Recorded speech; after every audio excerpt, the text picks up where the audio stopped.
Karen. I'm 33 years old. We're a family of 3, my husband William, who's the same age, and our 3-year-old daughter, Evelyn. My husband's family runs a tutoring center. Both my father-in-law and mother-in-law used to be teachers, and my husband also has a teaching license. They are affluent and well-educated, and I sometimes find it hard to believe that I'm part of such a family. At first, my parents and friends were worried about me, but there was nothing to worry about. They're really good people. Even though I was the athlete type, in contrast, my in-laws welcomed me with open arms. My mother-in-law was thrilled to have a daughter. Although I was nervous at first, my strength lies in my cheerful and lively character. I decided to be myself, and we built a relationship from there. I hold a certified arborist certification, and I do health assessments on trees, pruning, planting, and relocation, as well as consulting. I studied hard to get my certification, and even after getting out into the field, it's a physically demanding job. Not only do you need brains, but it's a job that really requires physical work. I always take care of my health, and I'm quite strong for a woman. Right now, my husband is a tutor in the family-run tutoring center, but he used to be an elementary school teacher. The first time I met him was when I visited the school he worked at for a meeting about the health and care of the trees. After giving birth, I took parental leave and just returned to work last year. Since our daughter is still young, I prioritize my family thanks to the understanding of my workplace. But there are times when I just can't make it in time to pick her up. When that happens, my mother-in-law helps out, and my husband will pick up our daughter if he can. I appreciated the support from my work, and I was living a fulfilling life. However, there was one person in my married life who troubled me. It was my sister-in-law. She's the wife of my husband's brother. My husband has 2 brothers, and my husband is the second oldest. The youngest son is still single. The eldest son, Richard's wife, is Sarah, and she's the source of my problems. She's basically a housewife, but she also helps with the accounting and administrative work of the tutoring center. They have a 5-year-old boy, and they seem to be planning to have him take an entrance exam for a private elementary school. From the first time I met Sarah at the in-laws' house, I knew she was a different kind of person. She was petite, always well-dressed, and her hair was neat, and I thought she was wonderful when I saw her smiling. But she had 2 faces. It was when we were in the kitchen helping my mother-in-law, and she left for a moment. "Hey, can't you do something about your appearance?" "Huh?" Sarah, who had been smiling, had a voice that was so different. I thought she was a different person. "You're always wearing clothes that look worn out and dirty. Don't you realize you're the only one who sticks out here?" I'm embarrassed. Well, I find these clothes easy to move in, and I have to chase after my daughter all the time because she's still little." "I have a child too, you know." Sarah sighed dramatically and seemed to have more to say, but she returned to her usual demeanor when she saw my mother-in-law returning. "Oh, what were you 2 talking about?" "Oh, we were just talking about child-rearing." It's amazing how she can change her voice in an instant. I wonder if she has a sensor that automatically switches when my mother-in-law comes. My mother-in-law looked at me as if to say, "Is that so?" "Yes, we were talking about our kids." Upon hearing this, Sarah seemed satisfied. I'm not afraid of skinny Sarah, but it's not like I can't shrug off this level of sarcasm, and I didn't want to worry my mother-in-law unnecessarily. I've got a few friends dealing with issues with their mother-in-laws and sister-in-laws. It's not unusual, after all, to hear about stress due to the mother-in-law factor. Given this context, my mother-in-law is like a saint, always rooting and supporting my career. I thought I could deflect my sister-in-law's snide comments easily. However, every time we crossed paths, she would continue to demean me. Once, while on a work errand, I bumped into my sister-in-law, Sarah, who was chatting with a couple of her mom friends. We locked eyes, and not wanting to be rude, I greeted her. "Hello, Sarah." "Oh, hi there." I was in a rush and moved on after the brief exchange, but later that night she called my home. "What on earth do you think you're doing?" She snapped at me, her tone extremely aggressive from the get-go. "Huh? What do you mean?" "Earlier today, don't you dare approach me in public dressed like that. What's with your work outfit? I can't believe you would walk around outside looking like that. Did you see us? It's only proper to look presentable, even if you have nothing special going on. We're all mom friends who are preparing our kids for private school entrance exams. We live in a different world from you. Oh, I was so embarrassed. She launched into a tirade without pause. Well, I was working, so I was indeed in my work clothes, I replied. I don't care about that. Just don't approach me anymore when we meet outside, okay? It's embarrassing. But isn't that even stranger? We're family after all. That's what I've been trying to tell you, haven't I? You're just not fitting for the family. Just so you know, I've never considered you a sister-in-law. She hung up abruptly, leaving me stunned. She really went out of her way to call and vent her feelings. Although she consistently complained about me at family gatherings, what's worse is that she only reveals her true colors when we're alone. She prides herself in being a fashionable, high-class woman from a wealthy family. It's fine if she enjoys that.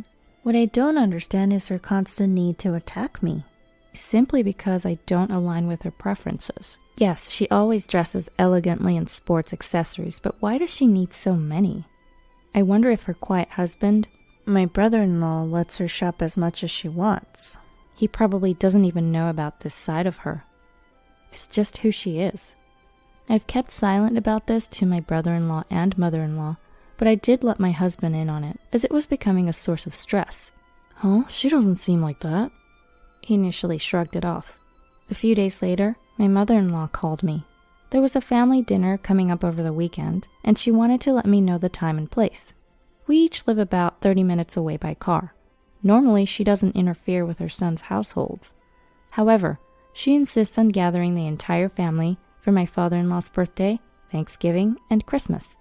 This time, it was because my father-in-law's birthday was approaching. This time, we managed to reserve a private room at his favorite steakhouse. It's our first time going there as a family, but it's really good. I hope you're looking forward to it.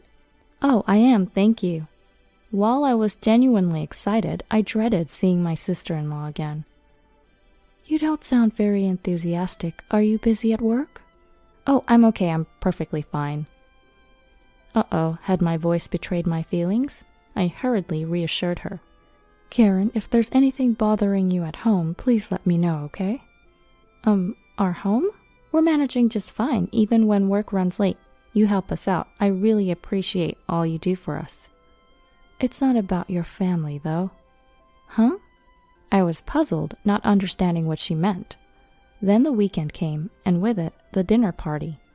It was my father-in-law's birthday celebration, a chance to express our gratitude for my father-in-law and mother-in-law. I resolved to celebrate wholeheartedly, and not to let my spiteful sister-in-law get to me. I left home early, and when I walked into the private room at the restaurant, I sighed with relief as my father-in-law, mother-in-law, brother-in-law, and sister-in-law had not yet arrived. I'd come early as to not keep my father-in-law waiting on his birthday celebration, and also because the less time I spent with Sarah, the better. However, my brother-in-law and Sarah showed up right after I did. Hello. Hi, Karen. Richard, it's nice to see you. After we exchanged greetings, my husband and brother-in-law started talking. Sarah, on the other hand, swiftly came over to me and looked me up and down before sighing. What are you wearing? For such an upscale restaurant, you could at least dress a bit nicer. How many times do I have to tell you? The demeaning comments started as usual, only in a lower tone. Is this really the time or place for that? I clenched my teeth and forced a smile. I chose this dress thinking about the occasion. Is it inappropriate? I mean, it's not from a high-end brand or anything. It's quite surprising you could show up in such a cheap outfit. You, despite being a woman, have such broad shoulders that the dress doesn't suit you. And your accessories? Just a wedding ring? You never wear nail polish either, and your hands look rough. I can't wear nail polish for my job. Isn't it inconvenient to do household chores with such long nails, Sarah? My job involves working with wood and soil in addition to household chores, so my hands tend to get rough. Not being able to wear nail polish was not something I was concerned about. Compared to the average woman, my masculinity is a testament to my hard work as a gardener. These hands, these shoulders, they are my pride, Yet she belittles them, and I couldn't help but retort, "What did you say? Are you suggesting that I don't do housework?" Perhaps my rebuttal did sit well with her. Sarah's voice grew louder. "I really can't stand you. I've been trying to help you out of kindness, but you never listen, and now you're resisting? It's unbearable to be lumped in with a rough woman like you." I messed up. My sister-in-law seemed to be losing sight of her surroundings in her anger. "This is my father-in-law's celebration today. Please don't bother me." "Huh? You're the one ruining everything. You're the one who doesn't belong in this family. I told you, I can't dine with someone as shabby as you. Go home."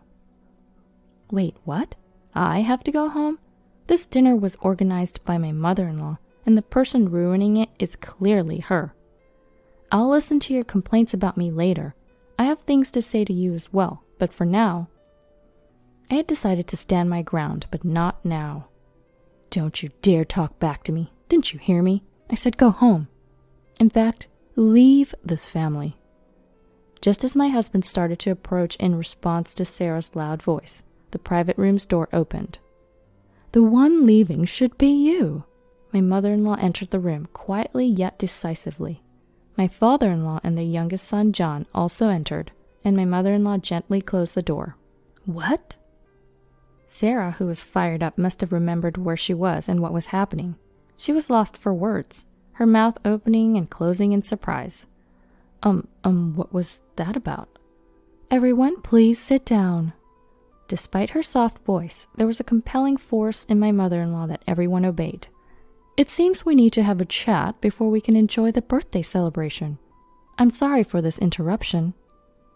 Seeing my father-in-law nod in agreement, my mother-in-law turned back to Sarah. "Sarah, what did you say to Karen?" Whoa, even my kind-hearted mother-in-law could dish out a strong sarcasm when needed. Sarah, flustered, answered, "Oh, just saying I'm looking forward to today's meal." "Did I hear wrong? I thought I heard get out." "Huh? No, that was a small argument. It was just a joke."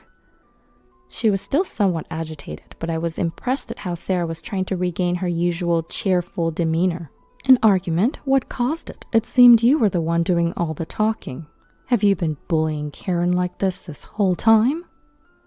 She probably heard everything from the door, staring straight at Sarah. I didn't bully her. I was just offering advice on manners and dress as a senior member of this household." "That didn't seem like advice, and everyone should be free to wear what they want as long as it's respectful. She wasn't dressed oddly." But wearing non-branded clothes in such a high-end restaurant, her makeup and accessories were minimal. I thought she shouldn't embarrass you and the rest." "Enough!" My mother-in-law's outburst made me jump, along with Sarah. The three brothers and my father-in-law knew that my mother-in-law was scary when angry. They seemed unfazed by the situation, showing picture books and speaking to the children to distract them. "No." "Sarah, you're the one who should be embarrassed. I had noticed that something was off about you two, even during gatherings at our house. I initially thought you were having friendly chats." "Huh? Friendly? Yes, friendly chats, right? Sarah gave me a desperate look that was completely different from before, but I avoided meeting her gaze. "For the record, Karen never snitched on you. You wasted her kindness, hoping you would eventually change. Your attitude only escalated." Well, that's..." Stammering, Sarah was met with my mother-in-law's even harsher tone. "And you always wear beautiful clothes and have so many purses." Yes, that's true. I always make sure to look presentable wherever I go." "Where does the money for that come from?" "Huh?" Just as she thought she could regain the upper hand, an unexpected question made Sarah freeze. That is, of course, from my..." "We're paying you for helping with the tuition and accounting at the tutoring school. Even if my son said you could use that money freely, it doesn't seem like it would be enough. Your clothes and purses are all designer brands." Well, because..." "Are you exploiting the fact that you're in charge of the household finances to satisfy your own desires?" What do you mean?" She stammered.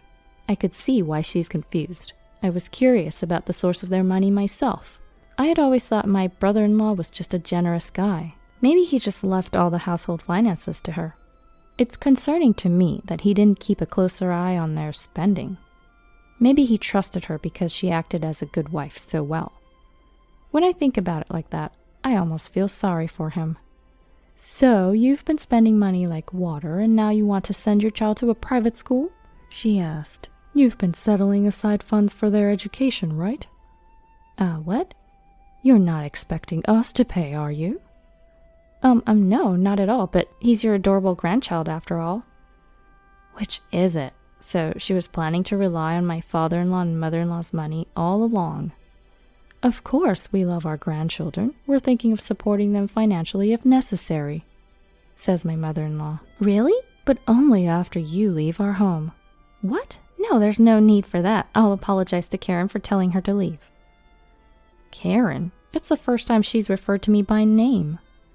You will forgive me, right? We're sisters after all. Sisters? Only while you're married to my brother-in-law. My mother-in-law looks at me as if to sign that I should continue. Even if it's official, I don't want to become family. I don't think of you as a sister. Caught off guard, Sarah let out a weird noise. And that's not all. You've also been dipping into the money from the tutoring school. Sarah was speechless, her eyes wide in shock. Is that true? I was genuinely surprised by my mother-in-law's words. I had expected Sarah to use the household money freely, but I didn't think she would touch the funds from the tutoring school my in-laws run. You were clever enough to not get caught, so it took us a while to figure it out. Even Bob, who's been in charge of our accounts for years, was manipulated by you. Sarah's face turned pale. You were buying gifts like gift baskets for the suppliers of our teaching materials, expressing gratitude to teachers holding seminars, all this shopping under your charge. The amount on the receipts gradually increased. You made excuses that you were asked to give birthday presents, or that the requests came from me or my son. No, that's not. What are you talking about? You bought things other than gift baskets, labeling them as presents. This has never happened before. But it's our son's wife. Bob trusted you. He was told you took part-time lecturers to lunch, but in reality, you were dining and drinking tea with your mom friends. The suspicious receipts gradually increased, and Bob finally came to us. Even before that, my son had started investigating after noticing something strange. What? You betrayed the trust of all those who wanted to believe in you. It seems that dressing up is more important to you than anything else. It's not me, I didn't.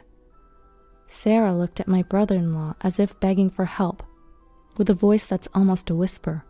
But he just stared back coldly without saying a word. And if all this is true, I can't blame him. Karen is the opposite. Sure, she's not really into fashion, but she always puts herself second and values her family and her job. You seem to not care to know about her work, but being a certified arborist is an impressive qualification. I bet she studied hard for it. Oh. As Sarah was left speechless and utterly defeated, my mother-in-law suddenly started talking about me. Unconsciously, I felt a warmth welling up in my eyes. I respect her, thinking that if she wanted to continue her work, we should support her. Have you ever seen her working lively, not caring if her clothes get dirty or her hands are covered in soil? And you make fun of her? I was teary-eyed and silent, and Sarah was unable to make any excuses or act anymore. She just hung her head low. Our tutoring school may not match the major corporations, but we value our teachers and students and have earned their trust. We've grown little by little by addressing each student's individual issues and those of their families. What's important is people and hearts. You are the one that doesn't belong here. You are the one who should leave. My mother-in-law, who had declared it so clearly, was truly awesome. After that, Sarah, who had been pretending to be a perfect, elegant wife, was forced to leave her wealthy family. My brother-in-law attempted to have a discussion, but Sarah, who refused to acknowledge her faults and was very angry, was served with divorce papers. Now that the embezzlement has been revealed, she won't be able to get any compensation, and she has nothing left. My brother-in-law will keep the custody of their son, and with the help of my father-in-law and mother-in-law, he will maintain their normal life. Sarah, who always put herself first, would take her anger out on her son when things didn't go her way. But the young boy nodded firmly at his father and grandparents' words of, It'll be okay. The desire to send him to a private elementary school was Sarah's wish, but he apparently disliked being forced to study. These days, he's freely playing with our daughter. Of course, my husband and I intend to help in any way we can. On a leisurely day spent together at my in-laws' house, my mother-in-law approached me and said, "I'm really sorry for making you uncomfortable for so long. We should have noticed sooner." "No, not at all. I wasn't really bothered at first." "If you ever need anything in the future, don't hesitate to tell us." "Yes." As I said that, I remembered my mother-in-law's words. What's important is people and hearts. Maybe because I was staring at her, my mother-in-law looked at me with a puzzled expression. "Haha, it's nothing. I was just thinking how cool you are." "Well, thank you. But the cool one is you, being able to create such beautiful gardens. Maybe I should ask you to help with ours next time. I want to replant the flower bed." "Oh, absolutely. I would love to do it, even if it's not for work. Just let me know whenever." "You should charge her. Mom can be quite demanding." My husband chimed in with a playful comment, and we all laughed together. Value people, cherish hearts. I'll make sure to remember that. I hope to spend more time laughing with my precious family in the future.